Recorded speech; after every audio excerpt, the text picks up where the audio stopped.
Reforestation has many benefits, including carbon sequestration, improving air quality, improving water quality, creating wildlife habitat, decreasing forest fragmentation, just to name a few.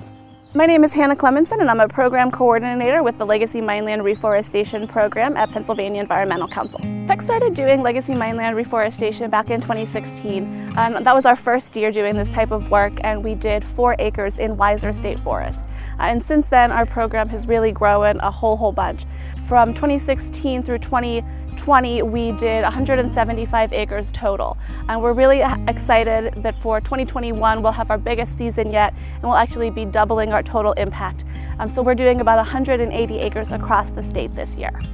Every year we've worked with DCNR on a project in state forests. This project in Gallitzin was actually originally planned for 2020, but because of the pandemic, planting in April of 2020 had to be delayed. So we were really excited to plant the 42 acres here in Gallitzin State Forest this year. And before we got to go to the site and plant the trees with our crews, we actually got to see our trees in their original home at the Myra Lloyd Dock Resource Conservation Center.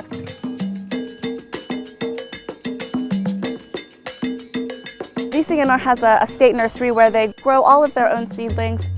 They harvest about 1 million seedlings every year that are used in reforestation projects in all of their state forests. We deal with about 30 different species. Right now we're working with eastern white pine. These are 3-year-old seedlings from our improved stock orchard. They're good seed producers. They are competitive, of good quality, so height, form, health. A lot of them have been specifically selected because they're resistant to white pine blister rust and other diseases. Every spring, DCNR staff lift the seedlings and then they sort them. So a tractor will pull this apparatus that we call the lifter, where it cuts underneath the soil to loosen it, and then it will ride these fins up, and the fins shake, so the soil falls down through, the seedlings ride over the top and then are deposited on top of the beds. And then people will come through, hand lift those and put them in tubs, and that's what's coming in here is these packed tubs. Right now we're counting out 10 at each station. The person at the front is banding them. The counters are checking them for grade, quality, health, before they send them up the belt. Anything that doesn't meet grade goes down the chute and the other direction to our waste pile.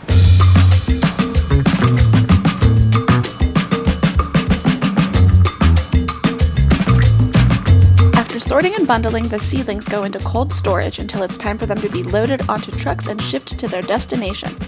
Meanwhile, the planting site has to be prepared to ensure seedlings have the best possible chance of survival.